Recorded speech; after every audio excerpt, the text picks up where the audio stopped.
اللهم إني أسألك علما نافعا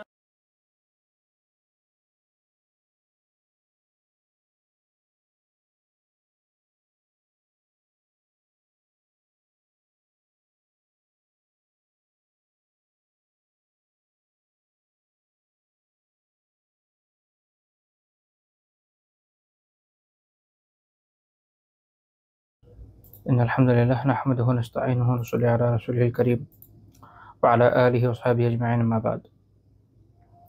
আমরা আলোচনা করছিলাম পেছনের দেশগুলোতে যে বিপদগ্রস্ত ব্যক্তিদের সাথে রাসূলুল্লাহ সাল্লাল্লাহু আলাইহি ওয়াসাল্লামের আচরণ কেমন ছিল এবং এই বিষয়ক যে সুন্নাহ সেগুলো আমরা আলহামদুলিল্লাহ শেখার চেষ্টা করেছিলাম। আল্লাহ তাআলার মেহেরবানিতে ইতোমধ্যে আমরা সব মিলিয়ে 18টি পয়েন্টে আলোচনা করেছি। আজকে আমাদের পরবর্তী পয়েন্ট 19 নম্বর পয়েন্ট থেকে শুরু করব।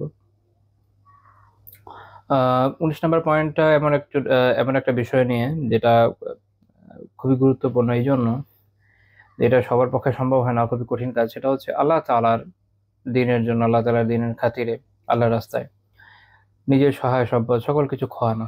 এটা তো চারটিখানি বিষয় না, তাই না? আর আমরা খুব অল্প ব্যয় করতে গেলে যেরকম হাহুতাশ করি, হাপিত্তেশ করি এবং আমাদের রীতিমতো এত কষ্ট হয়, যান বের হয়ে যাওয়ার অবস্থা, সেখানে সকল সহায় সম্পত্তি আসলে আল্লাহর রাস্তায় খরচ চারটিখানি বিষয় না। তো আল্লাহর রাস্তায় যারা সকল সম্পত্তি খুঁয়েছিলেন আল্লাহ রাসূলের জামানায় সাল্লাল্লাহু আলাইহি ওয়াসাল্লাম, তাদেরকে তিনি সান্ত্বনা দিতেন বিভিন্নভাবে। আমরা তো সব উদাহরণ দেখবো না, আমরা একটা উদাহরণের ক্ষেত্রে দেখব। আপনাদের জানা থাকার কথা যে সাহাবীরা মক্কায় কুফফারদের কারণে প্রচন্ড জুলুম এবং নিপীড়নের শিকার হয়েছে। কুফফাররা তাদেরকে বিভিন্নভাবে নিপীড়ন করেছেন। কোনো কোনো সাহাবী তো ছিলেন দাস, ফলে তাদের খুব সম্পত্তি যে ছিল এমন না, হয়তো কিছুই ছিল না, একদম কপরদক শূন্য ছিলেন। কারণ ওইটা এমন একটা সময় ছিল যখন ইসলাম পূর্ব যুগে দাসদের নিজস্ব আসলে কিছুই থাকতো না, সবই মালিকের হতো। অন্যদিকে অনেক সাহাবী ছিলেন যারা তখন খোদ মক্কাতেও যথেষ্ট সহায় সম্বল সম্পন্ন ব্যক্তিত্ব ছিলেন, যাদের আল্লাহ তাআলা অনেক রিজিক দিয়েছিলেন। যেমন ওসমান রাদিয়াল্লাহু তাআলা আনহু, আব্দুর রহমান বিন আউফ রাদিয়াল্লাহু তাআলা আনহু, খোদ আবু বকর রাদিয়াল্লাহু তাআলা আনহু। তাদের বাকি জীবনেও আল্লাহ তাআলার মেহেরবানিতে অনেক সম্পদ ছিল। তারা যখন মদিনাতে চলে আসলেন হিজরত করে, আবার এদের মধ্যে কেউ কেউ আবিসিনিয়াতে বা হাবশায় হিজরত করেছেন, সেখান থেকে আবার পরে মদিনায় হিজরত করেছেন। তো এই হিজরতের পরিক্রমায় তাদের জীবনের উপর দিয়ে অনেক বড় ঝড়-ঝাপটা গিয়েছে, যেটা আমরা শুধু যখন ইতিহাসের পাতায় 2-4 লাইন পড়ি এটা অনেক সময় আসলে উপলব্ধি করা যায় না। কিন্তু যখন আপনি নিজেকে তাদের স্থানে রেখে চিন্তা করবেন, তাদের সাথে কি ধরনের বিপদ মুসিবত তাদের উপর দিয়ে গিয়েছিল, তাদের সাথে কি হয়েছিল, ওইটা আপনার উপর দিয়ে গেলে কেমন ফিল করতেন, তখন বুঝতে পারবেন যে বিষয়টা আসলে অনেক কঠিন ছিল। সাহাবীরা যারা 2 বার হিজরত করেছে তাদের কথা যদি চিন্তা করেন, কেন তাদের অনেক মর্তবা, অনেক মর্যাদা, এর কারণ হচ্ছে হিজরত বা স্থান ত্যাগও যদি বলি, একদম সবকিছু ছেড়ে ছুড়ে হিজরত না, জাস্ট নিজের এরিয়া ছেড়ে আপনি আপনার একদম গাট্টি বস্কা সহ আপনার যত সম্পদ আছে, বাসায় যা জিনিসপত্র আছে, সব মিলে যদি আপনি আরেক জায়গায় যাওয়ার কথাও চিন্তা করেন, আপনি ভাবেন যে এটা কি পরিমাণ কঠিন কাজ। আমরা যারা ভাড়াটিয়া পার্টি আছি, আমাদের দেখা যায় যে এক বাসা চেঞ্জ করার নাম নিলেও গায়ে জ্বর আসে, কারণ বাসা চেঞ্জ করা খুব কঠিন কাজ। আমার বাসায় যে জিনিসপত্র আছে, ধরেন এটা নিয়ে নিজের এরিয়াতেও যদি আরেকটা বাসায় যেতে চাই, তাহলে ওইটা অনেক কঠিন ফিল হয়। আশা করি আপনাদেরও এমনই হওয়ার কথা। মানে খুব কম লোক আছে যারা বাসা চেঞ্জ করতে এনজয় করে, ইউজুয়ালি ব্যাচেলার যারা তারা করে, তাদের কিছুই নাই। অনেকের হয়তো অল্প বিস্তর কিছু জিনিস এক মেস থেকে আরেক মেসে গিয়ে থাকছে, 1-2 সুটকেসে হয়ে যায়। এরকম লোক ছাড়া যাদের সাংসারিক জীবন আছে তাদের জন্য অনেক কঠিন কাজ, তাই না?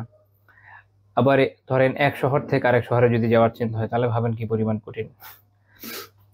তো সেটা হচ্ছে আপনার যা সহায় সম্পদ বাসায় আছে সবকিছু নিয়ে আপনি যাচ্ছেন, আর আপনি একটা দেশ ছেড়ে আরেকটা দেশে চলে যাচ্ছেন এভাবে যে আপনার হাতে কিন্তু কিছুই নাই, কপর্দক পর্যন্ত নাই, জাস্ট কিচ্ছু নাই, যা আছে কারো কারো এই অবস্থা হয়েছে যে সব ছেড়ে চলে যেতে হয়েছে। হ্যাঁ, অনেক আলহামদুলিল্লাহ তার যা সম্পদ তার একটা অংশ হলেও, অন্তত তার যে অর্থ সম্পদ সেটা হলেও সাথে নিয়ে যেতে পেরেছেন, তারা অন্তত আলহামদুলিল্লাহ কিছুটা তো সহজ হয়েছে তাদের জন্য, কিছুটা সুবিধা তারা পেয়েছেন এদিক দিয়ে। কিন্তু এমন সাহাবিও ছিলেন যিনি আসলে কিছুই নিতে পারেননি, বরং তার সারা জীবনের যা কামায়, যে উপার্জন, যে অর্জন, সব মক্কায় রেখে যেতে হয়েছে। এবং মুহাজির সাহাবা যারা মক্কা থেকে মদিনায় হিজরত করেছেন, তাদের যে সম্পদগুলো ছিল এগুলো পরে কুফাররা দখল করে নিয়েছিল।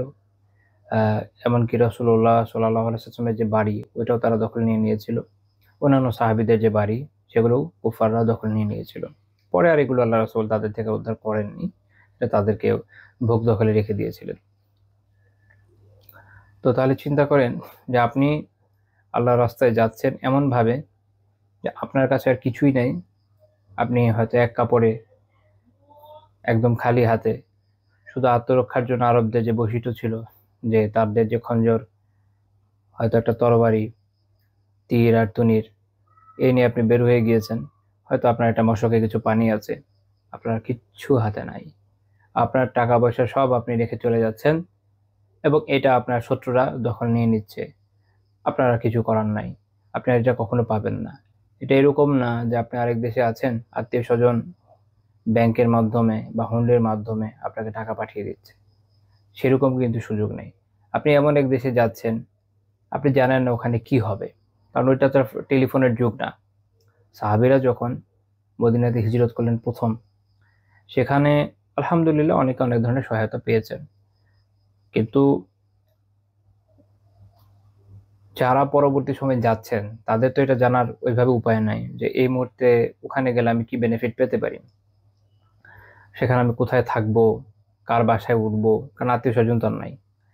আমরা জানি যে রাসূলুল্লাহ সাল্লাল্লাহু আলাইহি ওয়াসাল্লামের পূর্বপুরুষ এর সাথে একটা আত্মীয়তার সম্পর্ক মদিনার বনু নাজ্জারের ছিল, কিন্তু সব সাহাবীর কিন্তু এরকম না। বাকি সাহাবী যারা গিয়েছেন তাদের বলতে গেলে প্রায় সবারই, ব্যতিক্রম থাকতে পারে, অধিকাংশেরই এরকম আত্মীয়তার সম্পর্ক ছিল না।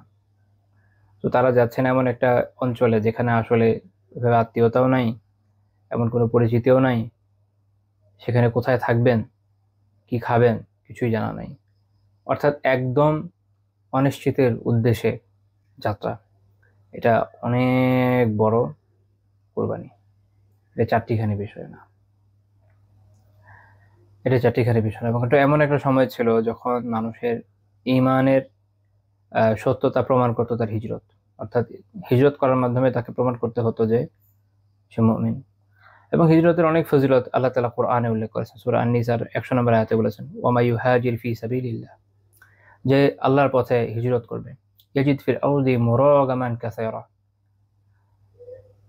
ওয়া সাআ, সে জমিনে বহু জায়গা ও প্রশস্ততা পাবে। কারণ আল্লাহর জমিন অনেক বিস্তৃত। যে অঞ্চলে আপনি দিন পালন করতে পারছেন না, দিন পালন করা আপনার জন্য কঠিন হয়ে যাচ্ছে, আপনাকে হারামে বাধ্য করা হচ্ছে, কুফরে, শিরকে বা বিদআতে বাধ্য করা হচ্ছে, আপনি ওখানে নিজের দিনকে চর্চা করতে পারছেন না, সেখান থেকে যখন আপনি হিজরত করবেন, আপনি দেখবেন যে আল্লাহ জমিটা আসলে অনেক প্রশস্ত।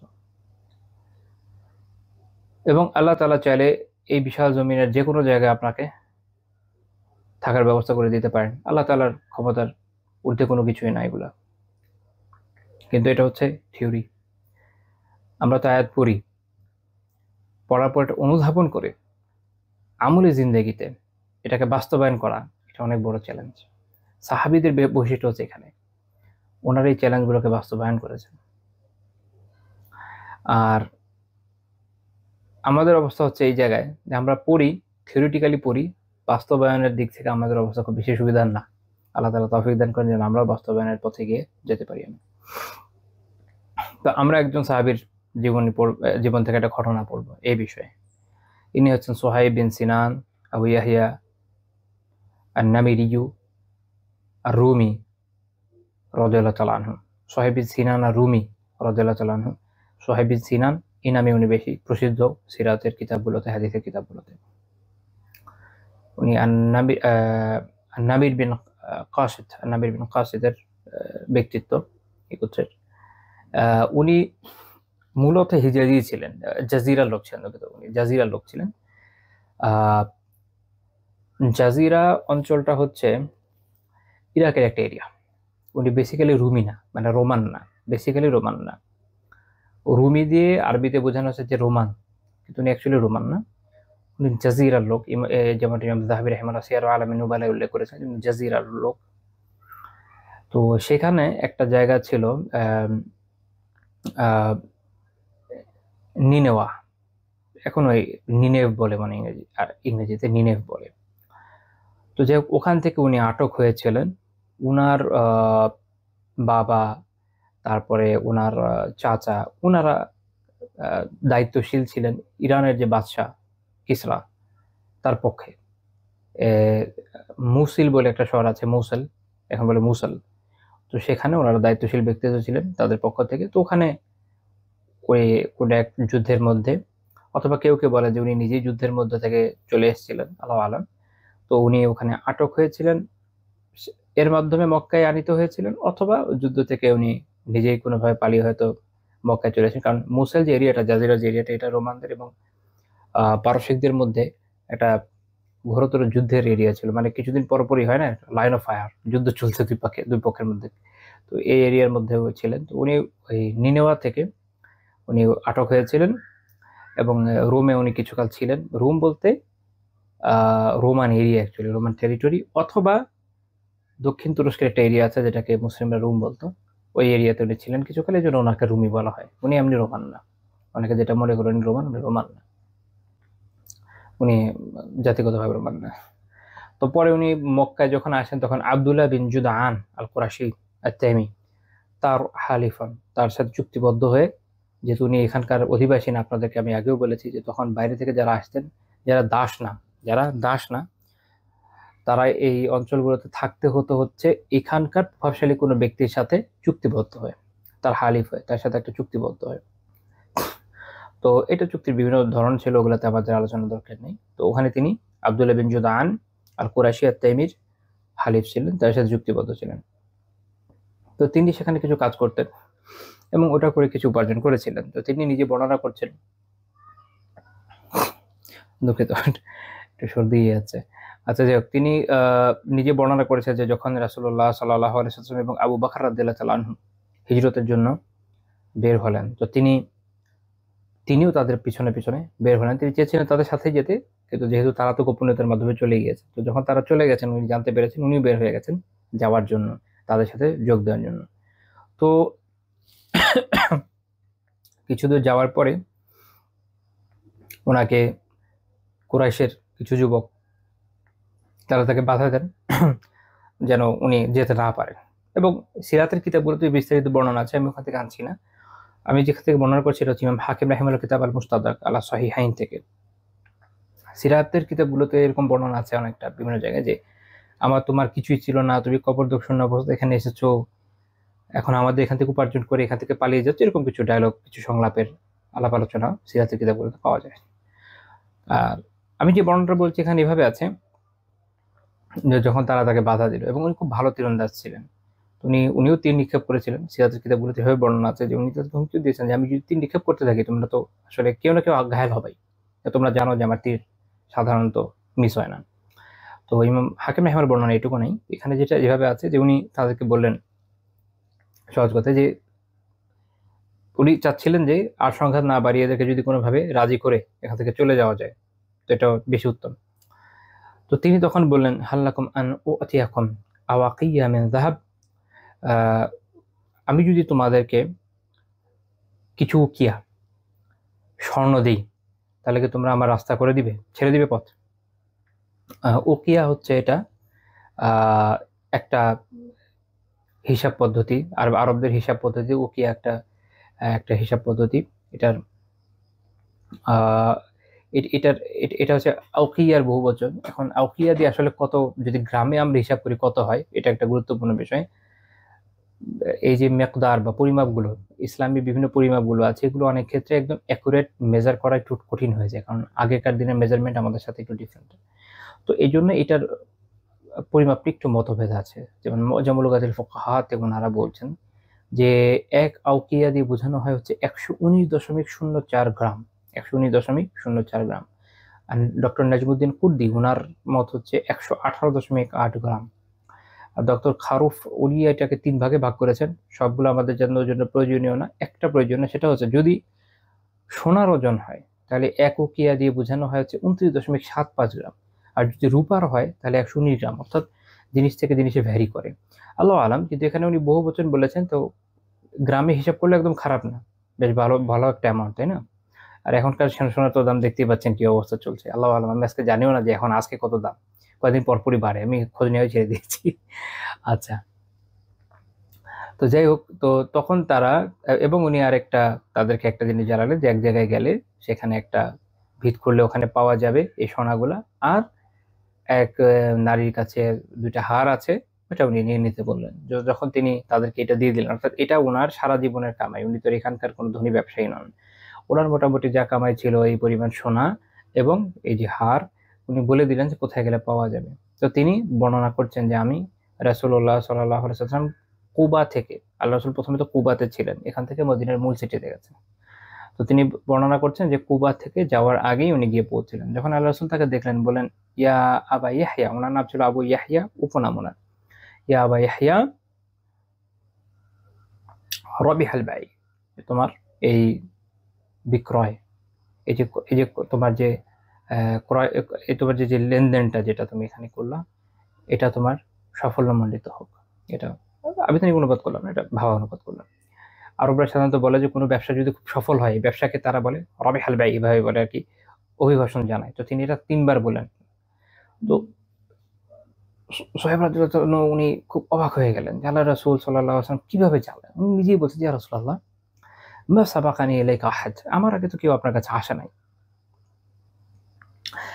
ওয়ামা আখবারাকা ইল্লা জিবরিল আলাইহিস সালাম, তো তিনি বলেন আপনাকে নিশ্চয়ই জিবরিল আলাইহিস সালামের খবর দিয়েছেন। রাসূল সাল্লাল্লাহু আলাইহি ওয়াসাল্লাম মনোসম্মতির মাধ্যমে জানিয়ে দিলেন যে হ্যাঁ, অবশ্যই জিবরিল আলাইহিস সালাম এটা জানিয়েছেন। ইমাম হাকিম রাহিমাহুল্লাহ হাদিসকে সহিহ বলেছেন, ইমাম যাহাবী রাহিমাহুল্লাহ সহিহ বলেছেন। এটা মুস্তাদরাকের আল মুসাদ্দাক আলা সহিহাইনের হাদিস, 5706 নম্বর হাদিস। আর এর পরের হাদিসে, ঠিক এর পরের যে হাদিস 5707 নম্বর হাদিস, সেখানে ইবনে জুরাইজ রাহিমাহুল্লাহ তাআলা বর্ণনা করছেন, আল্লাহ তাআলা একটা আয়াত নাযিল করেছেন কোরআনে, সূরা বাকারা 207 নম্বর হাদিস, ওয়া মিনান নাসি মাইয়াশরি নাফসাহু ইবতিগা মারাদাতিল্লাহ। অপরদিকে মানুষের মাঝে এমন কিছু লোক আছে যারা আল্লাহর সন্তুষ্টির জন্য নিজের প্রাণকে বিক্রি করে দেয়। এটা দিয়ে, এটা কাদের উদ্দেশ্যে নাযিল হয়েছে? ইবনে জুরাইজ রাহিমাহুল্লাহ বলছেন, নাজলাত ফি সুহাইব বিন সিনান ওয়া আবি যর, এটা হচ্ছে সুহাইব বিন সিনান রাদিয়াল্লাহু তাআলা এবং আবু যর রাদিয়াল্লাহু তাআলা আনহুর জন্য এই উদ্দেশ্যে এই আয়াত নাযিল হয়েছে। সুবহানাল্লাহ, আপনি চিন্তা করেন যে আল্লাহ তাআলা কি পরিমাণ ফাজিলত তাদেরকে দান করেছে, যে খোদ রাসূলুল্লাহ সাল্লাল্লাহু আলাইহি ওয়াসাল্লাম বলছেন যে এই বিক্রয়, এই যে লেনদেনটা উনি করেছেন, এটাও ওনার জন্য সাফল্যমণ্ডিত একটা ব্যবসা। আসলে দুনিয়াতে আমরা যতই ব্যবসা করি না কেন, এটার তো পরকালীন কোনো কল্যাণের বিষয় নাই, যদি না এটার সাথে এমন কিছু রিলেটেড থাকে যা আমাকে পরকালীন কল্যাণ এনে দেয়। মানুষ এখানে ওখানে অনেক টাকা ব্যয় করতে পারে, কিন্তু এইটা তো আর আমাকে সবকিছু ক্ষেত্রে কি করবে না, পরকালীন কল্যাণ এনে দেবে না। যেটা পরকালীন কল্যাণের জন্য ব্যয় করা হয় সেটাই আসলে প্রকৃত প্রকৃত লাভ হচ্ছে সেখানে, প্রকৃত লাভ হচ্ছে সেখানে। আর সোহেব রাদিয়াল্লাহু তাআলার জীবনে আমরা দেখলাম যে উনি এই প্রকৃত লাভের পথে এগিয়ে গিয়েছেন। উনি চাইলে ওই টাকা পয়সার, মানে 8-10টা মানুষ কি করে যে টাকা পয়সার চিন্তা করে যে আমার এতগুলো টাকা, সারা জীবনের সম্পদ চলে যাবে, আরেক এলাকায় যাব, ওখানে আবার কামাইতে পারি কি না পারি, হ্যাঁ ওখানে আমি কিভাবে চলবো, এতগুলো স্বর্ণ এগুলো আমি ছেড়ে যাব, তার চেয়ে আমি রয়ে যাই, আমার যে দুনিয়াবী সম্পদ এগুলোর আকাঙ্ক্ষায় আমি রয়ে যাই, আমি এটার ভয়ে আবার এখানে ভালোই আছি, কি দরকার আমার এই টেনশন কাঁধে নিয়ে আবার আরেক এলাকাতে চলে যাবো, আবার দিন পালনের জন্য কষ্ট করে আরেক এলাকায় চলে যাবো, ওখানকার মানুষজন কেমন হয়, আমি ওখানে আসলে কিভাবে থাকি না থাকি, এগুলো মনে করে এমন জায়গায় অনেক সময় আমরা রয়ে যাই যেখানে হয়তো আমাদের জন্য দিন পালন অনেক কঠিন, বা আমরা হয়তো ভাবে পালন করতে পারি না, অথচ আমাদের ওই সক্ষমতা আছে যে আমরা হিজরত করে যাব। যদি এরকম সক্ষমতা থাকে যে আরেক জায়গায় হিজরত করে যাব, সেক্ষেত্রেও দেখা যায় যে এইসব ওয়াসওয়াসা, এইসব চিন্তা আমাদেরকে আচ্ছন্ন করে, এর ফলে আমরা ওই সাহসটা আর করতে পারি না। আর সাহাবীদের বিষয়টা এখানেই ইউনিক, যে এই চিন্তা তো নিশ্চয়ই ওনাদের মধ্যে আসে না এমন মনে করার কোনো কারণ নেই, কারণ যে কারোর এই চিন্তাই আসে, তাই না? রিজিকের একটা চিন্তা থাকে, পরিবার নিয়ে চিন্তা থাকে, কিন্তু ওনারা এই চিন্তাগুলোকে ওভারকাম করতে পেরেছেন। ওনারা আল্লাহ তাআলার সন্তুষ্টিকে মুখ্য হিসেবে দেখেছেন এবং সেটার জন্য হিজরতের মতো কঠিন পথ পরিক্রমা থেকেও পিছপা হন নাই। আল্লাহ তাআলা আমাদের দিনের উপরে দৃঢ়তা দান করেন আমাদেরকে, আমিন। কারণ আমাদের এই বিষয়ে দুর্বলতা তো আছে, এটা তো আমাদের স্বীকার করতেই হবে। আমরা দেখলাম যে রাসূলুল্লাহ সাল্লাল্লাহু আলাইহি ওয়াসাল্লাম তিনি সোহেব রাদিয়াল্লাহু তাআলাকে কিভাবে সান্ত্বনা দিলেন, তার এই সবকিছু যে খোয়ালেন তিনি আল্লাহ তাআলার রাস্তায়, এই বিষয়ের উপরে কি পরিমাণ সান্ত্বনা তিনি দিলেন। এখান থেকে আমাদের এটা বোঝা দরকার যে এটা একটা গুরুত্বপূর্ণ কাজ, যে কেউ যখন আল্লাহ তাআলার জন্য কোনো কিছু ত্যাগ স্বীকার করে তখন আমাদের কাজ হচ্ছে তাকে সান্ত্বনা দেওয়া। দেখেন, এটা হতে পারে যে দিনের দিনের ওয়ে কখনো এরকম থাকে যে আজিমাতের উপরে চলা যায়, আর কখনো রুখসাতের উপর চলা যায়। এটা নিয়ে আমি আগেও আলোচনা করেছি যে একটা হচ্ছে যে কোনো মাসালা খুব খুব কঠিন হয়, কোনো জিনিস সহজ হয়, দিনের মধ্যে দুইটাই আছে। শুধু আজিমাত এটা যেমন মানুষকে বাড়াবাড়ির দিকে নিয়ে যায়, শুধু রুখসাত বা ছাড় মানুষকে ছাড়াছাড়ির দিকে নিয়ে যায়। দিনে এই দুইটার কোনো একদিকে ঝুঁকে পড়াটাই নিন্দনীয়। বরং করণীয় হচ্ছে একটা ব্যালেন্স রাখা, এবং ফোকাহারা এই কাজটা করেছেন, এই ব্যালেন্সটাকে মানুষের সামনে উত্থাপন করেছেন। এই জন্য দেখবেন মুফতিরা কখনো এক ব্যক্তিকে একটা মাসআলা এভাবে বলছেন, সেম প্রশ্নে আরেকজনকে ভিন্ন উত্তর দিচ্ছেন, এবং এটা আমরা খোদ রাসূলুল্লাহ সাল্লাল্লাহু আলাইহি ওয়াসাল্লামের জীবনে দেখি। আপনাদের হয়তো খেয়াল আছে, আমরা রমাদানের আগে এটা নিয়ে আলোচনা করেছিলাম কোন এক প্রসঙ্গে, যে বৃদ্ধ এবং যুবকের জন্য কিছু মাসালায় ভিন্নতা আছে। আল্লাহ রাসূল একই প্রশ্নে দুজনকে আলাদা উত্তর দিয়েছেন।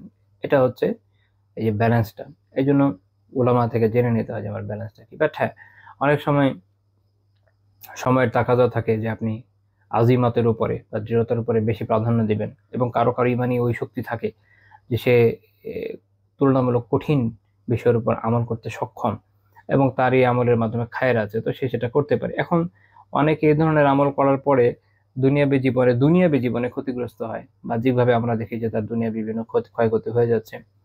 এখন সে তো আসলে আল্লাহ তাআলাকে সন্তুষ্ট করতে গিয়ে এই ক্ষতির সম্মুখীন হয়েছে।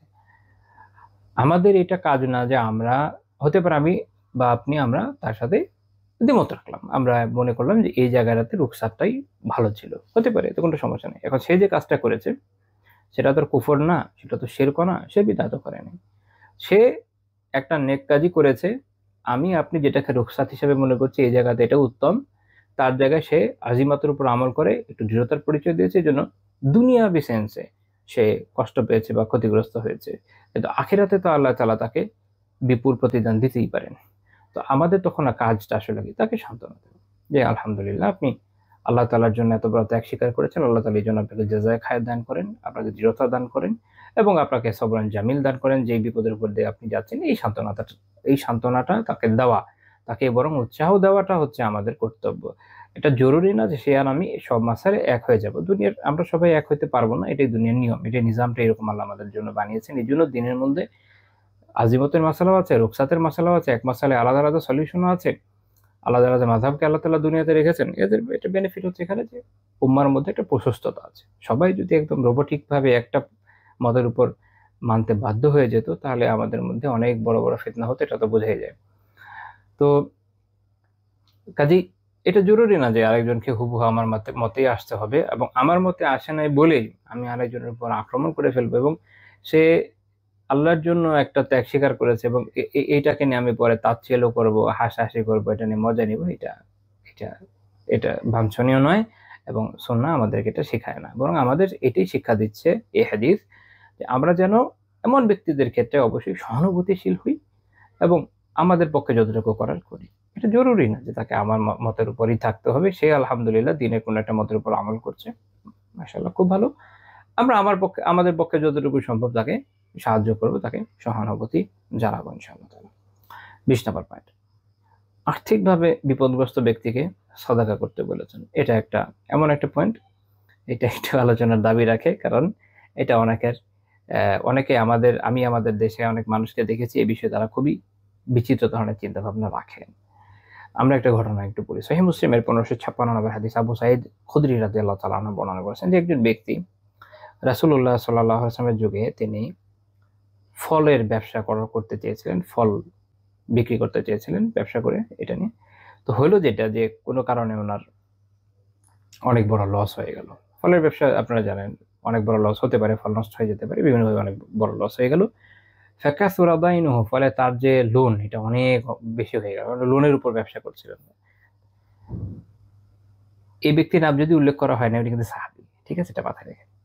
আমাদের দেশে যেটা হয়, আমি অনলাইনে বিভিন্ন ব্যক্তিদের থেকেও দেখেছি, আবার পরিচিতদের মধ্যে যারা একটু দিন পালন করে এমন লোকদেরও দেখেছি, কেউ যখন লোনের উপরে, সুদে লোন না, নর্মালি কর্জে হাসানের উপরে বা পরিবার থেকে লোন নিয়ে ব্যবসা করে না, ব্যবসা তো আপনি আসলে নিজের পকেটের টাকা দিয়ে খুব বেশি করতে পারবেন না, পারবেন? আলটিমেটলি আপনাকে কোথাও না কোথাও থেকে একটু লোন তো উঠাই দিয়ে হবে, তাই না? আল্লাহ, কারো যদি জমিদারি থাকে তো ভিন্ন কথা। তো আমি দেখেছি যে অনেকে এটাকে নেগেটিভলি, নেগেটিভ থাকে, আপনি ব্যবসা করবেন কিভাবে, লোন তো নিতে হবে, বাকি সুদে যদি নেন এটা নেগেটিভ বিষয় অবভিয়াসলি, কারণ এটা তো আপনি একটা হারামের মধ্যে লিপ্ত হয়ে গেলেন। যে আপনি এমনি আপনি কর্জে হাসানা নিচ্ছেন, সে অনুযায়ী ব্যবসা করছেন, কোনো সমস্যা তো নেই, সমস্যা হচ্ছে নেই। হ্যাঁ, যদি আপনি কারোর সাথে কোনো ধরনের শরিকানা ব্যবসা করতে পারেন, সেটা মুদারাবা হোক, মুশারাকা হোক, ভালো, আরো ভালো, এইভাবে আপনি একটা বড় অ্যামাউন্ট জমাই ফেলতে পারেন ব্যবসার জন্য। বাট হলো যে আপনি পেলেন না, এখন আপনি করতে গেলে লোন নিলেন, শরিয়ত তো আপনাকে বাধা দেয়নি, শরিয়ত যে বিষয়টাকে খারাপ চোখে দেখে না, আমি আপনি কেন খারাপ চোখে দেখবো?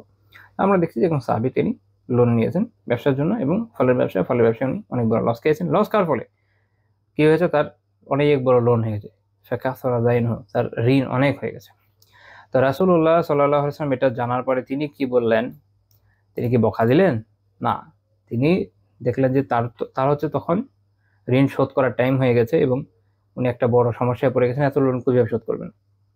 আমাদের একটা প্রচলিত ধারণা আছে যে কেউ যদি মানে ব্যবসা করতে গিয়ে এমন ভাবে মানে লোনের মধ্যে পড়ে যায়, অবভিয়াসলি প্রথম কাজ হচ্ছে যে সে তার নিজের সামর্থ্যের মধ্যে যতটুকু সম্ভব শোধ করার চেষ্টা করবে। হতে পারে যে তার কাছে এখন আর কিছু নাই, তখন কি করবে? তখন তিনি কি সাদাকা নিতে পারেন? পারেন, কোনো সমস্যা নেই। আল্লাহ রাসূল বলেছেন তাসাদদাকু আলাইহি, তাকে সাদাকা দাও। এই হাদিসে বলছেন কি, তাকে সাদাকা দাও। তো তখন আবু সাঈদ রাদিয়াল্লাহু আনহু বলছেন ফাতাসাদ্দাকা নাস আলাইহি, তো তারা লোকেরা, অর্থাৎ সাহাবীরা তাদের জন্য সাদাকা করলেন এই ব্যক্তির জন্য। কিন্তু সমস্যা হলো যেটা, যেই পরিমাণ ওনার ওভারঅল লোন, ওই পরিমাণ টাকা ওঠেনি। ধরেন একটা বড় অ্যামাউন্ট, আমরা জাস্ট একটা এস্টিমেটেড অ্যামাউন্ট ধরি, মনে করেন যে 1,00,000 টাকা, হয়তো 60,000 টাকা উঠলো বা 40,000 টাকা উঠলো, যেটাই উঠলো। তখন রাসূলুল্লাহ সাল্লাল্লাহু আলাইহি ওয়াসাল্লাম এই যে যারা করজদাতা, ঋণদাতা, তাদেরকে বলেন খুযু মা ওয়াজাদতুম, যা পেয়েছো নিয়ে নাও, ওয়ালাইসা লাকুম ইল্লা যালিক, এটা ছাড়া তোমাদের জন্য আর কিছু নাই। এর মানে আবার এটা না যে তাহলে বাকিটা মওকুফ হয়ে গেল, বাকিটা মওকুফ হলো না। এটার মানে হলো যে আপাতত এইটুকুই না, আপাতত এইটুকুই না, এখন তোমরা এর বেশি আর পাবা না। তো এখানে ইসলামের একটা অনেক গুরুত্বপূর্ণ মাসআলা সামনে চলে আসে, সেটা হলো কোনো দেনাদার যদি অসচ্ছল হয় তখন তাকে সময় দিতে হবে, তাকে আটক করা যাবে না, যে বা তাকে প্রেশার ক্রিয়েট করা যাবে না। অসচ্ছল যেহেতু, তাকে আর এগুলো কিছু করা যাবে না, তাকে সচ্ছলতার অবকাশ দিতে হবে। যখন সে সচ্ছল হবে তখন সে এই ঋণটা শোধ করবে, এটা শরীয়তের বিধান। আল্লাহ তাআলা বলছেন ওয়া ইন কানা যু উসরাতিন ফানাজিরাতুন ইলা মাইসারা, যদি কোনো দেনাদার ব্যক্তি অসচ্ছল হয়, সচ্ছলতা লাভ পর্যন্ত তাকে অবকাশ দিতে হবে। এখন কেউ যদি মনে করে যে তাহলে আমি এটা সাদাকা করে দিই, বেচারা দিতে পারছে না, মাফ করে দিই। সাদাকা মানে জাকাত হিসেবে আদায় না, অনেকে আবার কি করে লোন কাট করে জাকাত দেয়, তাহলে হবে না, এটা নফল সাদাকা হিসেবে দেওয়া যাবে। ওয়া আন তাসাদ্দাকু, আল্লাহ তাআলা পরে বলছেন ওয়া আন তাসাদ্দাকু, কিন্তু তোমরা যদি এটা সাদাকাই করে দাও, আচ্ছা ঠিক আছে দিতে পারছে না, দিলাম মাফ করে, সাদাকা হিসেবে থাকুক, খায়রুল লাকুম ইন কুনতুম তা'লামুন, তাহলে এইটাই তোমাদের জন্য অধিকতর শ্রেয়, অধিক ভালো এটাই। তোমরা যদি এটা যদি তোমরা যদি জানো, উপলব্ধি করে, তাহলে না বুঝবা, মানে এটারই ফায়দা বেশি পাওয়ার চেয়ে। যদি সক্ষমতা থাকে দেন মাফ করে, অনেক সওয়াব হবে। আমরা দেখবো ইনশাআল্লাহ কি সওয়াব হয়, তার আগে একটু মাসালাটা ক্লিয়ার করি। তাহলে আমরা বুঝলাম শরিয়তের বিধান হলো যে কোনো ঋণ গ্রহীত যদি অসচ্ছল হয়ে যায়, তাকে এইভাবে চাপ দেওয়া যায় না, বরং যেমন ইমাম বুখারী রাহিমাহুল্লাহ কাশফুল কিনায় বলছেন হারুমাত মুতালাবাতুহু ওয়াল হাজরু আলাইহি ওয়া মুলাজামাতুহু, বরং এরকম ব্যক্তি, অর্থাৎ যে অক্ষম, ঋণ সাথে আজিজান আন ওয়াফা শাইইম মিন, ঋণের কিছু অংশ শোধ করতে যে অক্ষম, সক্ষমতা নাই তার, এমন ব্যক্তির ক্ষেত্রে তার কাছ থেকে এভাবে বারবার তাগাদা দিয়ে চাওয়া, তাকে আটক করা, যেটা আমাদের দেশের সেকুলার আইনে কি করে, আরে অসহায় মানুষ ভাই, নাই ওর কিছু, বাড়ি নাই, জমি নাই, কিছু বেচে দেবে এই অবস্থা নাই, নিয়েছিল ঋণ, ধরা খেয়ে গেছে, এখন আপনাকে যেটা এটা শোধ করবে কিছুই নেই তার কাছে, জমিও নাই যে বিক্রি করে দিবে, হ্যাঁ। অথবা দেখা গেল যে হয়তো হতে পারে যে অবন্টিত সম্পত্তি আছে 14 গোষ্ঠীর, ওটা তো আসলে থাকা না থাকার মতো সেমই, আপনি জানেন বাংলাদেশের কি অবস্থা, না বাগিনা না দিলে কোথেকে পাবে, না থাকার মতোই। বা তার এমন কিছুই না যেটা বেচে আপনাকে দিবে, নাই কিছু আপনার কাছে, কি করবে সে বেচারা? তো তখন তাকে এই ঋণের জন্য এইভাবে বারবার জোর জবরদস্তি করা, আটক করা, এটা শরিয়াত হারাম করেছে। তাই না? হারাম। কারণ আল্লাহ তাআলা কোরআন এই বিষয়ে বলেছেন যে তাকে সময় দিতে হবে সচ্ছলতার পর্যন্ত। আর এই হাদিসটি ক্ষেত্রে দলিল যে খুতু মা ওয়াজাদতুম, যে তোমরা যা পাও অতটুকু না, ওয়ালাইসা আলাইকুম ইল্লা যালিক, এর বাইরে আর কিছু পাবো না তোমরা, তোমাদের জন্য অতটুকু যতটুকু তোমরা পেয়েছো। তো এইখানে হচ্ছে ইসলামের ইনসাফ বনাম আমাদের সেকুলার সমাজ ব্যবস্থার বাস্তবতা। এখন মানুষ বিপদে পড়ে মহাজন থেকে, এখন মহাজনের চেয়ে বড় মহাজন এনজিও, ব্যাংক, এদের থেকে লোন নেয়। তারপর এরা কি করে, এরা এসে দেখে যে না, এদের কাছে শোধ করার কিছু নাই। শোধ করার কিছু না থাকলে তো দেখা যায় যে বাড়ির দরজা খুলে নিয়ে চলে যাবে, আটকে রাখে। আমি একসময় এরকমও দেখেছি, শুনেওছি বিভিন্ন জায়গায়, এমন এমন অশ্লীল ঘটনা শুনেছি ওটা বলার মতো না। আর মোটামুটি শ্লীল ধরনের ঘটনার মধ্যে আছে যে এনজিওর যে অত্যন্ত দুর্গন্ধযুক্ত টয়লেট, তার মধ্যে আটকে রেখে দিয়েছে, বিভিন্ন কাজ করে। তারপর আপনার মামলা দিবে, জেলে পাঠিয়ে দিবে। আর ও বেচারা নাই, ও কি করবে? পয়দা করতে পারবে টাকা? ওর কি ব্যাংক আছে? বাংলাদেশ ব্যাংক আছে যে মনের সুখে টাকা ছাপাবে আর দিবে? নাই তো। তো এই সাধারণ বোধটুকু এদের মধ্যে নেই, মনুষ্যত্ব তো নাই। মনুষ্যত্ব থাকলে তো আর কি সুদের ব্যবসায় আসে না। তো ইসলামের সৌন্দর্য হচ্ছে এখানে যে তাকে অবকাশ দেওয়া হবে। এবং এটা কিভাবে ডিসাইড হবে, কিভাবে? আমাদের সাথে শরিয়া নাই, বাট শরিয়া থাকলে যেটা হয় যে শরিয়া কোর্ট, যেটা শরিয়া কোর্টের মধ্যে কাজীর সামনে মামলাটা যাবে, কাজী ডিসাইড করবে সবকিছু মিলে, না ওরা আসলে দেওয়ার মতো কিছু নাই। কাজী যখন বলবে যে না এর আসলে কিছু নাই, তো কাজী তাকে অবকাশ দিতে হবে যতদিন তার সামর্থ্য না হচ্ছে। যখন হবে দিয়ে দেবে। আর এই সময়ের মধ্যে যদি সে অন্যদের কাছ থেকে নফল সাদাকা আদায় নিতে চায়, যে এখানে এটা শোধ করবে। ইভেন এটা একটা ব্যাপার আছে যে ঋণগ্রস্ত ব্যক্তি সে ফরজ সাদাকা অর্থাৎ জাকাতের হক দেন, কাজে প্রয়োজনে ওটাও করা যাবে। ওইরকম ক্ষেত্রে যখন এই সিচুয়েশনে পড়ে গেছে, ঋণ তার শোধের সামর্থ্য নেই, তখন তার জন্য আবশ্যিক যে সাদাকা অর্থাৎ জাকাত, সেটাও আদায় করা জায়েজ হবে। তো এর মাধ্যমে তার ঋণ শোধ করে দেওয়া যায়। আমাদের দেশে জাকাতের একটা অত্যন্ত বড় মিসম্যানেজমেন্ট আছে। আলহামদুলিল্লাহ, মুসলিম উম্মার অর্থের তো অভাব নাই, দুনিয়াতে মুসলিম উম্মার কিছু বিষয়ের কোনো অভাব নাই। এক নম্বর হচ্ছে তার জনগোষ্ঠীর অভাব নাই, বিশাল জনগোষ্ঠী। দুই নম্বর হচ্ছে আলহামদুলিল্লাহ তাদের রিজিকের অভাব নাই। পৃথিবীর সবচেয়ে মানে বিপুল পরিমাণ অর্থ সম্পদ যদি হিসাব করেন, এই উম্মার ভিতরে আছে, এবং জাকাতের পরিমাণ অনেক বেশি। কিছু স্টাডি এটা আমাদের দেখায় প্রচুর জাকাত আসে। তিন নম্বর হলো রিসোর্স, আলহামদুলিল্লাহ প্রচুর আছে। যেটা নাই, সদিচ্ছা নাই, তাদের মধ্যে দৃঢ়তা নাই, তাদের মধ্যে একতা নেই, এবং ওয়েল ম্যানেজমেন্ট নেই। এর ফলে যেটা হয়েছে যে এত বড় রিসোর্স থেকেও আমাদের খুব বেশি কাজে ওইভাবে আসতেছে না।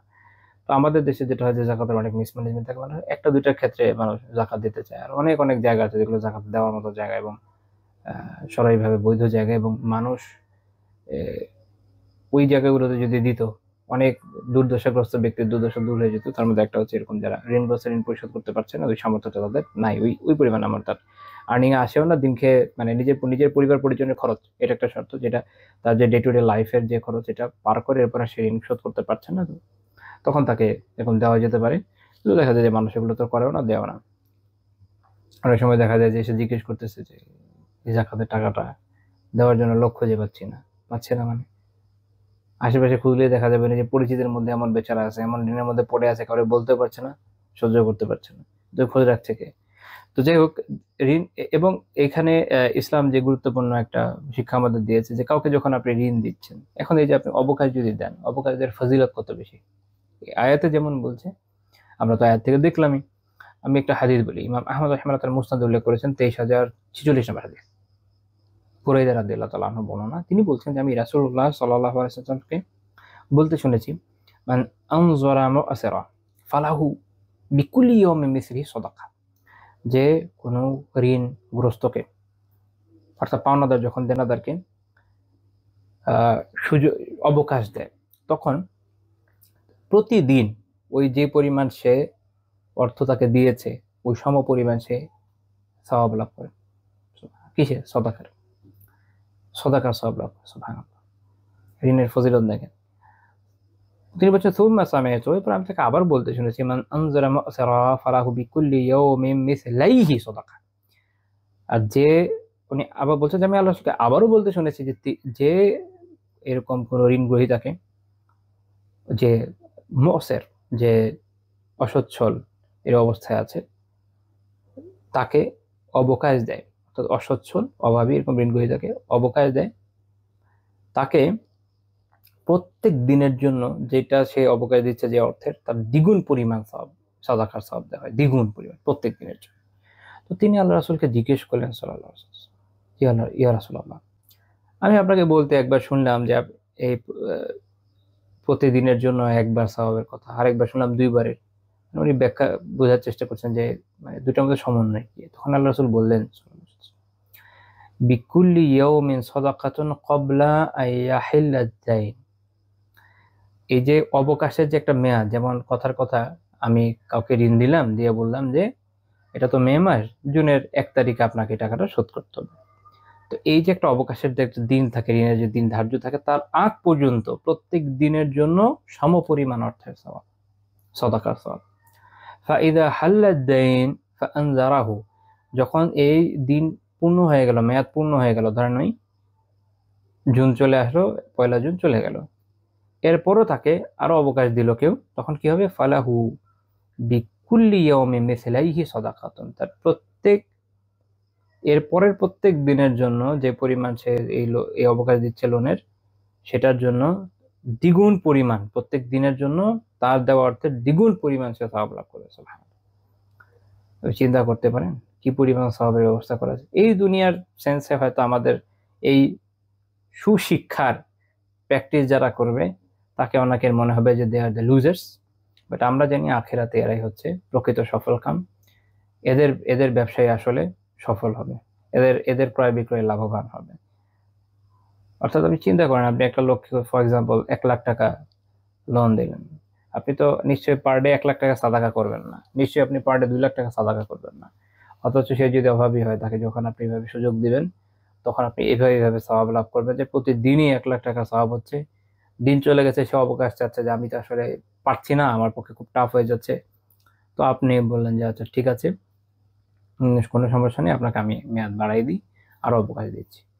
তখন আপনার সওয়াবও এর দ্বিগুণ হয়ে যাচ্ছে। 1 লাখ দিয়েছেন, 2 লাখ করে সওয়াব পাবেন পার ডে। সুবহানাল্লাহ, চারটিখানি বিষয়। তো ইসলাম এভাবে কম্পেনসেশন দেয় আখিরাত ভিত্তিক। অনেকে অনেক সময় জিজ্ঞেস করে যে সুদ তো যদি নাই থাকে, মানে একটা মানুষ কেন তার অর্থকে আরেকজনের কাছে লোন হিসেবে দেবে? আমরা বলি আখিরাতের জন্য। আমরা দুনিয়াতে একে অপরকে সাহায্য করার যে সিলসিলা জারি রাখি, এটার মূল বা মুখ্য উদ্দেশ্য হচ্ছে আখিরাত। অর্থাৎ আমরা এর বদলাটা পাবো আখিরাত। দুনিয়াতে আসলে আমাকে কে কত বদলা দিতে পারবে বলেন তো? মনে করেন আমার কাছে আজকে 1 লাখ টাকা আছে, আমি কাউকে ধার দিলাম, তো তাকে আমি সময় দিলাম, 6 মাস পরে সে আমাকে শোধ করবে। 6 মাস পরে সে শোধ করলো, এখন আমি কি 6 মাসের time value of money count করি? ইসলামে কিন্তু এটা কাউন্ট করা যায় না, সেকুলারলি। যদি টাইম ভ্যালু অফ মানি আপনি কাউন্টও করেন, এটা কিন্তু ফুল অ্যাকুরেট না, ওটার কিছু ক্রিটিক আছে। তারপরে অর্থাৎ তারপরে হচ্ছে আমি আজকে আসলে এই অর্থটা আমার হাতে থাকলে আমি যেই কাজে ব্যবহার করতে পারতাম, 6 মাস পরে তো নাও করতে পারতে পারি। ফর এক্সাম্পল, আমার এখন এমন একটা জিনিস খুব পছন্দ হলো যেটা এই টাকা আমি কিনতে পারতাম, আমার পকেটে থাকলে আমি এটা কিনে ফেলতাম। বা আমার একটা ইনভেস্টমেন্ট ছিল যেটা অনেক ভালো একটা আইডিয়া ছিল, এদিকে হলো কি, মনে করেন আমি দিলাম একজনকে লোন 1 লাখ টাকা, 15 দিনের মাথায় আমার এমন একটা বিজনেস আইডিয়া আসলো, এমন একটা কাজে আমার ইনভেস্ট করার কথা যেখানে অনেক প্রফিট হবে। আমি যে 1 লাখ টাকা একজনকে সুদে মনে করেন কেউ দিল, সেই সুদে যদি যেই পার্সেন্টে সে দিচ্ছে তার থেকে অনেক ভালো প্রফিট এখান থেকে খুব ইজিলি সে পেয়ে যাবে। বোঝা যাচ্ছে, মনে করেন মাল আজকে কিনবে, 2 দিন পরেই সেল দিয়ে দিবে বাজারে, ভালো একটা প্রফিট চলে যাবে। এখন এই 1 লাখ টাকা সে নিজে আর কোথাও যোগাযোগ করতে পারলো না, এই লস সে কি ওই সুদের হার দিয়ে শোধ করতে পারবে? এরকম বিভিন্ন ভাবে আপনি এটা ক্রিটিক করতে পারেন। মূল কথা হচ্ছে এটাই যে আজকের যে টাকা যতই আপনি যত পার্সেন্ট ধরে দেন না কেন, বহুদিন পরে যেটা আপনি পাবেন, ওই বেনিফিটটা আসলে নাই, যেটা এই সময় আপনি যেটা আসলে হারাচ্ছেন, যে টাকা আপনার হাতে এখন নাই, এটা যে লস, এটা আসলে কখনো পূরণ হয় না। সেকুলার লতে তারা বিভিন্নভাবে, ইকোনমিক্সে তারা বিভিন্ন থিওরি টিওরি অ্যাপ্লাই করে কোনো না কোনো ভাবে এটা একটা কম্পেনসেশনের চিন্তা করে। মানে আপনি যদি একদম ধরে ধরে হিসাব করেন, সবকিছুরই কিছু না কিছু স্ক্রুটিনি করতে পারবেন। তো ইসলাম এটার পারফেক্ট সমাধান দিয়েছে যে এটা আসলে দুনিয়াতে কখনো অর্থ সম্পদের এই ক্ষতিটা পূরণ হওয়া সম্ভব না, এটা সম্ভব শুধুমাত্র আখিরাতে। আখিরাতে এরকম বিপুল পরিমাণ সওয়াব তুমি পাবা যখন কাউকে ধার দিবা। এমনিতে ধার দেওয়া সওয়াব বেশি, তার উপর যখন এরকম দুর্দশাগ্রস্ত অভাবী ব্যক্তি শোধ করতে পারছে না, তাকে তুমি অবকাশ দিবা, তার এত এত সওয়াব আছে। তো এইভাবে রাসূলুল্লাহ সাল্লাল্লাহু আলাইহি ওয়াসাল্লাম আমাদের জন্য একটা উত্তম দৃষ্টান্ত আমাদের জন্য স্থাপন করে গিয়েছেন, যেটা আমাদের দৃষ্টিভঙ্গির বিপরীত। সমাজের যেটাই দৃষ্টিভঙ্গি হোক, ইসলাম একটা ভিন্ন দৃষ্টিভঙ্গি রাখে। তো সেই যে হাদিসটা মুসনাদ আহমদ থেকে পড়লাম, এটা সনদ আল্লামা শোয়েবান রাহিমাহুল্লাহ তাআলা বলছে, যেটা ইমাম মুসলিম রাহিমাহুল্লাহ তাআলা শর্ত অনুযায়ী সহিহ। 21 নম্বর পয়েন্ট, তো তিনি এরকম বিপদগ্রস্ত ব্যক্তিদেরকে বিভিন্ন সুসংবাদ শুনিয়ে তাদের বিপদকে সহনীয় করতেন। জাবির বিন আব্দুল্লাহ রাদিয়াল্লাহু তাআলা আনহু বর্ণনা, জাবির রাদিয়াল্লাহু তাআলা আনহুর বাবা জিহাদে শহীদ হয়ে যান।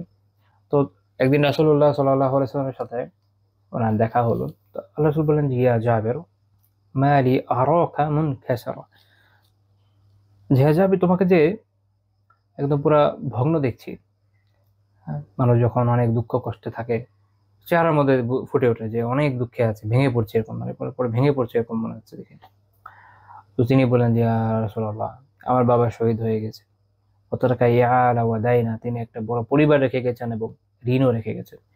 তো মুহাদ্দিসিনরা যখন ব্যাখ্যা করেছেন, ওনারা বলছেন যে অর্থাৎ একটা হচ্ছে যে জাবির রাদিয়াল্লাহু তাআলার বোন ছিল অনেকগুলো, তাদের বিয়ের ব্যাপার ছিল। আবার আরেকটা বিষয় হচ্ছে যে একটা বড় লোনও উনি রেখে গিয়েছেন। তো স্বাভাবিক যেটা শোধ করা একটা খুব টেনশনের বিষয়, তো উনি তো খুব চিন্তায় আছেন, এই জন্য উনি ভেঙে পড়েছেন। একদিকে বাবা বাবা শহীদ হয়েছেন, এটা তো খুব ভালো সংবাদ, কিন্তু এরপরে দুনিয়াবি যে একটা বিভিন্ন কাঠিন্যের ভিতর দিয়ে উনি যাচ্ছেন, এটা নিয়ে উনি একটু ভগ্ন হৃদয়, কারণ উনি ছোটও ছিলেন তুলনামূলক। তো রাসূলুল্লাহ সাল্লাল্লাহু আলাইহি ওয়াসাল্লাম বললেন যে, আফালা উবাশশিরুকা বিমা লাকিয়াল্লাহু বিহি আবাক,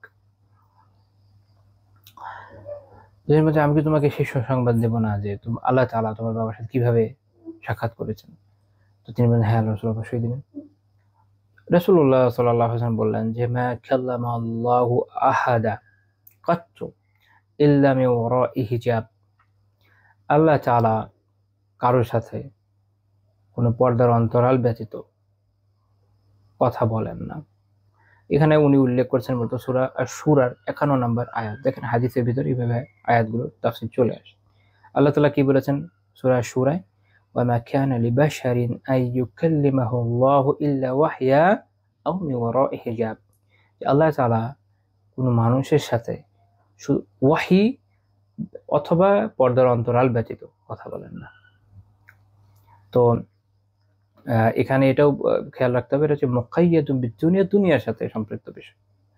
আখিরাত এর বাইরে যখন কিয়ামতের দিন আসবে, জান্নাতীদের সাথে যখন আল্লাহ তাআলা কথা বলবেন, আল্লাহ তাআলা তখন সরাসরি কথা বলবেন। তো আল্লাহ রাসূল বলছেন, ওয়া আহইয়া আবাকা কাল্লামাহু কিফাহা, আল্লাহ তাআলা তোমার বাবাকে জীবিত করেছেন। এখন উনি তো শহীদ হয়েছেন, আমরা জানি যে শহীদরা তো জীবিতই থাকে। তো এটার ব্যাখ্যা করতে গিয়ে মুহাদ্দিসিনরা বলছেন যে শহীদদেরকে তো একটা পাখির ভিতর রাখা হয়, তো সেটা হচ্ছে একটা জীবনদান আর কি। তারপর আল্লাহ তাআলা তাকে সরাসরি কোনো ধরনের হিজাব, কোনো ধরনের আবরণ ব্যতীত সরাসরি তার সাথে কথা বলেছেন, ইয়া আবদি জামান আলাইয়া উতিকা, যে আমার বান্দা তুমি আমার কাছে চাও আমি তোমাকে দেব। আল্লাহ তাআলা তার প্রতি এত সন্তুষ্ট যে তাকে এটা বলেছে। এটা হচ্ছে অন্যান্য শুহাদাদের উপরে বিশেষভাবে জাবের রাদিয়াল্লাহু তাআলা আনহুর বাবার ফজিলত। তো তিনি কি বলেছেন? তিনি বলেছেন, ইয়া রাব্বি, আমার রব, ইহয়িনি ফাউকতালা ফিকা সানিয়া, হে আমার রব, আমাকে আবার জীবন দেন দুনিয়ায়, যেন আমি আপনার রাস্তায় আরেকবার শহীদ হয়ে যেতে পারি। শাহাদাতের এরকম মর্যাদা যে পায় সে বোঝে, আর যারা পায় না তাদের অনেকে ভয়ে আগে থেকে হাত মারা হয়ে থাকে। আল্লাহ রাসূল বলেছেন, ক্বালা রাব্বু আযজা ওয়া জাল, আল্লাহ আযজা ওয়া জাল বলেন, ইন্নাহু ক্বাদ সাবাকা মিন্নি আন্নাহুম ইলাইহা লা ইরজাউন, এটা আমার থেকে আগেই এইটা আমি নির্ধারণ করে রেখেছি আমি, যে দুনিয়া থেকে একবার কেউ চলে আসলে আরেকবার ওখানে যেতে পারবে না। তো এই ঘটনার উপর বেস করে এই আয়াত নাযিল হয়েছিল যে, ওয়ালা তাহসাবান্নাল্লাযীনা কুতিলু ফি সাবিলিল্লাহি আমওয়াতা, যারা আল্লাহ তাআলার রাস্তায় শহীদ হয় তাদেরকে তোমরা মৃত মনে করো না। সূরা আলে ইমরান 169 নম্বর আয়াত। এই হাদিস ইমাম তিরমিজি রাহিমাহুল্লাহ করেছেন সুনানের 3010 নম্বর হাদিস, উনি বলেছেন হাসান গরীব। তো এখানে একটা খুব ইন্টারেস্টিং বিষয় যে জাবের রাদিয়াল্লাহু তাআলা আনহু তার নিজের দুঃখ দুর্দশার কথা বলছেন। রাসূলুল্লাহ সাল্লাল্লাহু আলাইহি ওয়াসাল্লাম একদম ভিন্ন অ্যাঙ্গেলে এটার একটা জবাব দিয়েছেন। এটাকে আরবিতে বালাগাতে একটা বিষয় আছে, এটাকে বলে আল উসলুবুল হাকিম। এটা একটা পদ্ধতি প্রশ্নের জবাব দেওয়ার, অর্থাৎ যে প্রশ্নটা আপনি করছেন এটা প্রশ্ন হিসেবে অত পারফেক্টলি হয়নি, এর থেকে একটা ডিফারেন্ট উত্তর দেওয়া হবে যেটা আপনাকে এর থেকে বেশি স্যাটিসফাইড করবে, এবং হয়তো আপনার প্রশ্নটা পরিপূর্ণ হয়নি, তার থেকে উত্তমভাবে তার উত্তর চলে আসবে, এবং এমন একটা দিকে আপনার দৃষ্টিকে আকর্ষণ করা হবে যে ওইটার থেকে এটা বেশি গুরুত্বপূর্ণ। আসলে কোরআনে বিভিন্ন জায়গায় দেখবেন যে আল্লাহ তাআলা কুফফারদের বিভিন্ন প্রশ্নের উত্তর দিচ্ছেন যে তারা এই বলেছে, তারপর আল্লাহ তাআলা এমন একটা প্রশ্ন উল্লেখ করছে আপনাদের মনে হবে এইটার জায়গায় এইটা উত্তর কেন, এরকম আপনারা অনেক সময় অনুবাদ করলে দেখবেন। এগুলো ম্যাক্সিমাম হচ্ছে আল উসলুবুল হাকিম থেকে হয়েছে। এখন যাদের বালাগাত শাস্ত্রের সাথে এগুলো পরিচয় নেই তাদের পক্ষে বোঝা একটু কঠিন। তো মনে রাখবেন যে আরবরা কিন্তু এগুলা বা কুরাইশদের ওই সময় এটা নিয়ে আপত্তি করেনি, কারণ তাদের ভাষা তো তারা জানে উত্তরটা কিভাবে আসছে। এটা আপত্তি পরবর্তী সময় ওরিয়েন্টালিস্টদের মাথায় আসছে, যেহেতু আরবি বোঝে নাই। তো যাই হোক, তো ইমাম আত-তিবি রাহিমাহুল্লাহ ব্যাখ্যা করেছেন এভাবে, যেটা আসলে উসলুবুল হাকিম। কারণ উনি দুনিয়ার বিষয়গুলো নিয়ে, পরিবার কিভাবে চলবে, এগুলো নিয়ে, কিভাবে ঋণ পরিশোধ হবে, এগুলো নিয়ে খুব চিন্তায় ছিলেন। তো রাসূলুল্লাহ সাল্লাল্লাহু আলাইহি ওয়াসাল্লাম জানিয়ে দিচ্ছেন যে আসলে আল্লাহ তাআলা তার মাধ্যমে এটা জানিয়ে দিচ্ছেন যে আসলে এটা তো আল্লাহ রাসূলের সাল্লাল্লাহু আলাইহি ওয়াসাল্লাম তার বারাকা, এটা এমনি হয়ে যাবে, ব্যবস্থা হয়ে যাবে এটা। এবং আমরা পরবর্তীতে বিভিন্ন ঘটনায় জানি, জাবির রাদিয়াল্লাহু তাআলার, আপনাদের খেয়াল আছে কিনা আমি এর আগে আলোচনা করেছি সাহাবীদের কিভাবে কেয়ার নিতেন সেই আলোচনায়, যে জাবির রাদিয়াল্লাহু তাআলার উটকে তিনি কিনে নিয়েছিলেন, এভাবে তাকে একটা ভালো অ্যামাউন্টের আর্থিক সাহায্য করেছেন, এরকম বিভিন্নভাবে আসলে আল্লাহ রাসূল সাল্লাল্লাহু আলাইহি ওয়াসাল্লামের মাধ্যমে হয়ে গেছে, সাহায্য হয়ে গেছে। বরং তাকে এই সুসংবাদ দেওয়া আছে যে দেখো এগুলোর থেকে অনেক বড় বিষয় তুমি পেয়েছো, তোমার বাবা এত মর্যাদা পেয়েছেন সুবহানাল্লাহ, যে তিনি কোনো এমন ভাবে আল্লাহ তাআলা তার সাথে কথা বলেছেন যে তার মাঝখানে কোনো পর্দাও ছিল না, বা অন্য কোনো বাণী বাহকের মাধ্যমে এরকম না, সরাসরি কথা বলেছে।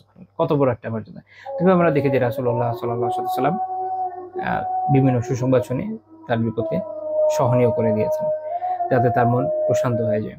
এখান থেকে আমাদের বোঝার বিষয় আছে যে যারা অনেক সময় মানুষ বিপদে পড়ে, আমরা তাদের ব্যাপারে জানি, তো আমাদের কাজ হচ্ছে তাদেরকে যথাসম্ভব সান্ত্বনা দেওয়া সঠিক পন্থায়, কারণ মানুষের মন মেজাজ বোঝা দরকার। রাসূলুল্লাহ সাল্লাল্লাহু আলাইহি ওয়াসাল্লামের জীবনী থেকে আপনারা একটা জিনিস টের পাবেন যে উনি মানুষের অবস্থান খুব ভালো বুঝতেন, যে কোন মানুষটাকে আসলে কোন ধরনের সান্ত্বনা দিলে কাজে আসবে এটা তিনি খুব ভালো বুঝতেন।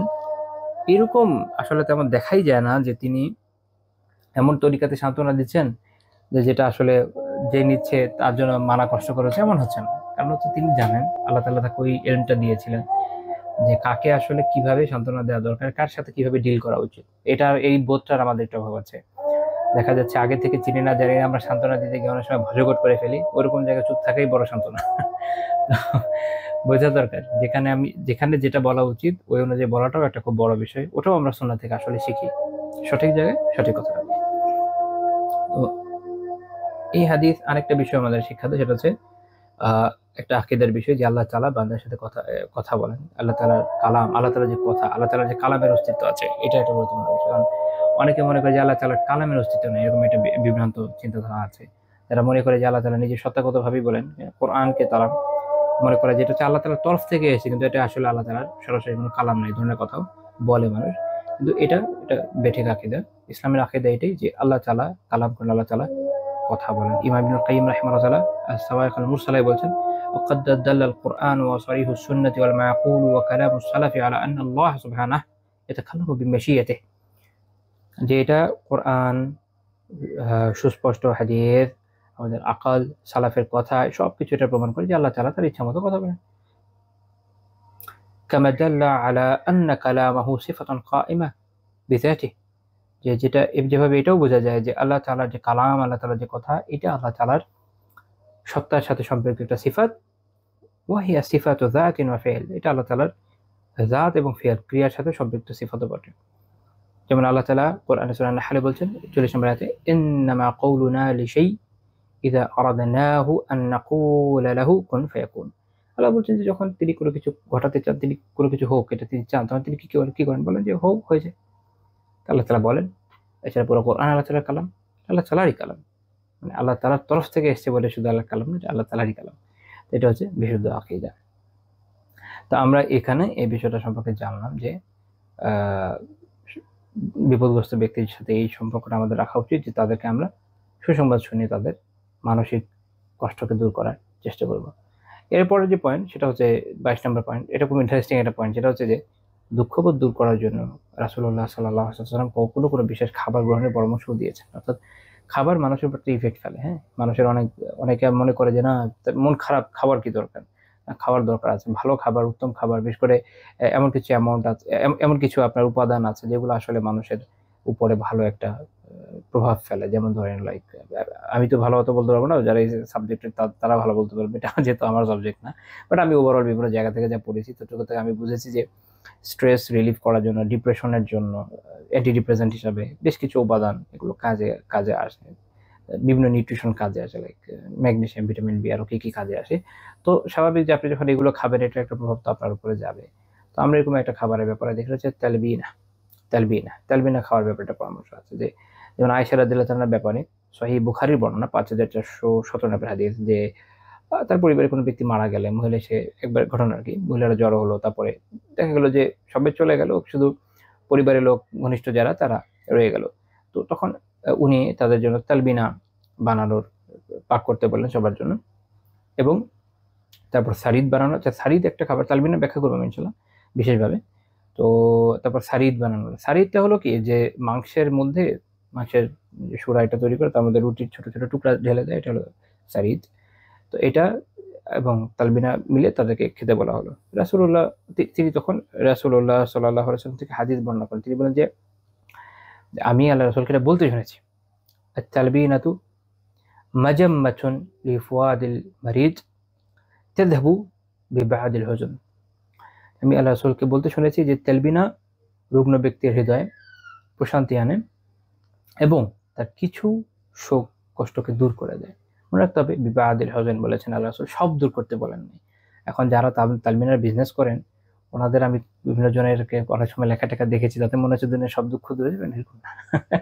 হাদিসটা একটু ভালো করে দেখলে বোঝা যায় কিছু কিছু ক্ষেত্রে কিছু কিছু দুঃখ কষ্ট দূর করবে। এক হচ্ছে যে আপনি অনেক কষ্ট নিয়ে খালি পেটে বসে থাকলে আপনার আরো খারাপই লাগবে, আপনি ভেঙে পড়বেন, মানসিক কষ্টের সাথে শারীরিক কষ্ট যুক্ত হবে। তো স্বাভাবিকভাবে আপনি যখন ভালো খাবার খাবেন, ওইটার আপনার তো কিছু উপকার দিবেই, তাই না? আর 2 নম্বর বিষয় হচ্ছে এটা, যে এই ধরনের খাবারে কিছু বেনিফিট পাওয়া যায়। আমি খুঁজে টুজে কিছু সোর্স দেখেছি, যেমন ধরেন journal of science and journal of the science of food and agriculture, তারা 2019-এর একটা তাদের একটা লেখা আছে, সেখানে তারা করেছে, এটা কনফার্ম করেছিল যে এটাকে একটু বোঝা দরকার তালবিনা বানাই কি দিয়ে। তালবিনাতে মূলত থাকে হচ্ছে বার্লি, জব। তো জব এখনকার হিসাবে যদি আমরা একটু হিসাব করি, মূলত প্রিপারেশনটা হলো জবকে পিষে এটা দুধের মধ্যে পাকানো হয়, তারপরে এটার মধ্যে মধু মিষ্টি করতে মধু মিশানো হয়, আবার অনেক সময় মিশানো হয় না, মধু মিশালে মিষ্টি হবে, এটা হচ্ছে তালবিনা। এখনকার সময় যেমন ধরেন আপনি 1-2 চা চামচ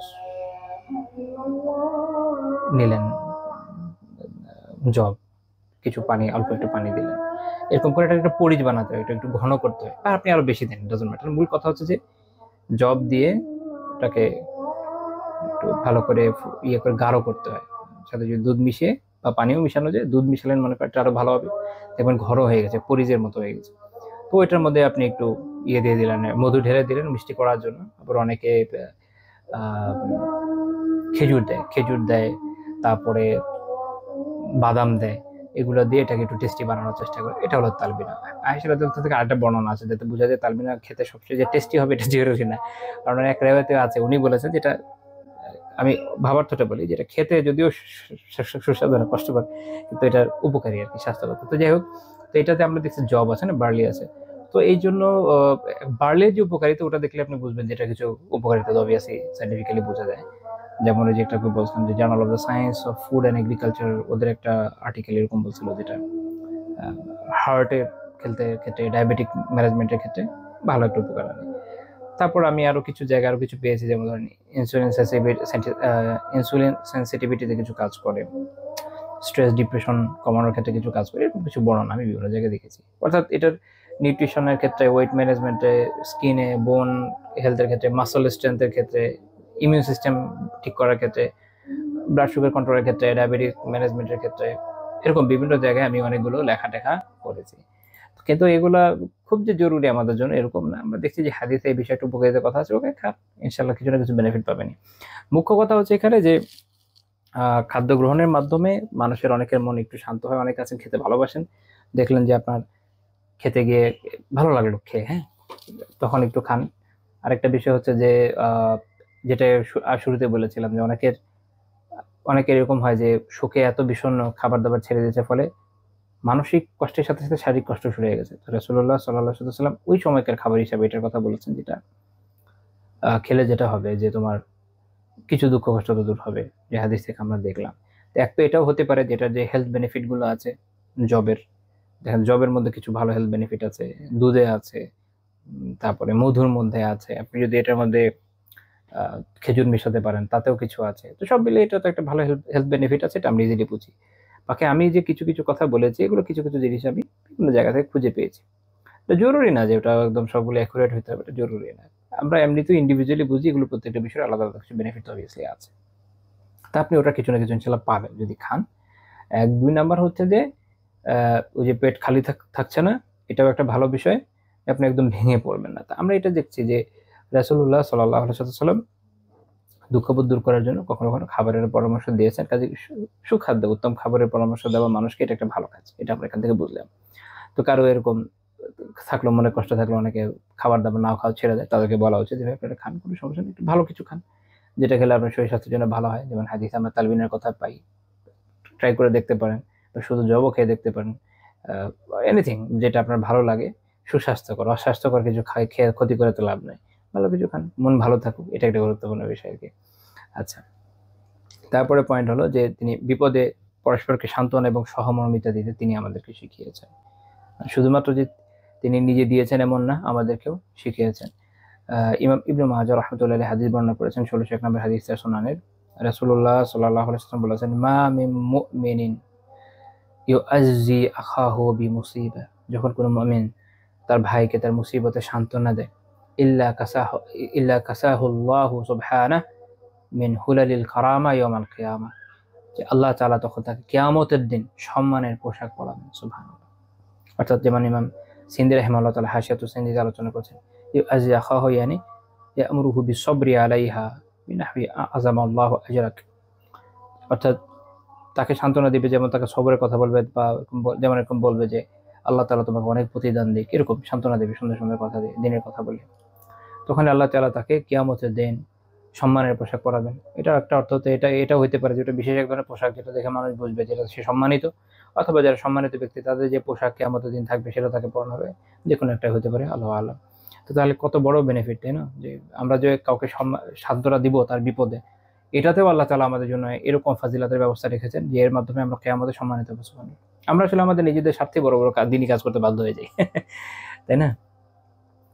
বরং আমাদের করা উচিত, অবশ্যই করা উচিত। তো এখান থেকে একটা মাসআলা বের হয়, যেটা ডক্টর আব্দুল আজিজ বিন আদনান এবং ডক্টর আনাস বিন আদিল ওনাদের একটা কিতাব আছে দালাইল ওয়াল ইশারাত আলা আখসারিল মুখতাসারাত, ওখানে ওনারা বলছেন যে কোনো মুসলিমকে সান্ত্বনা দেওয়া কোনো মুসিবতে, যেমন কেউ মারা গেছে এরকম ক্ষেত্রে, তো সেটা সে আপনি যে সান্ত্বনা দাতা, সে ছোট হোক, সে প্রতিবেশী হোক, সে বন্ধু হোক, যে কেউ হতে পারে, যে কেউ সান্ত্বনা দেওয়া, সে কেউ সেইভাবে সান্ত্বনা দেওয়াটা সুন্নাহ।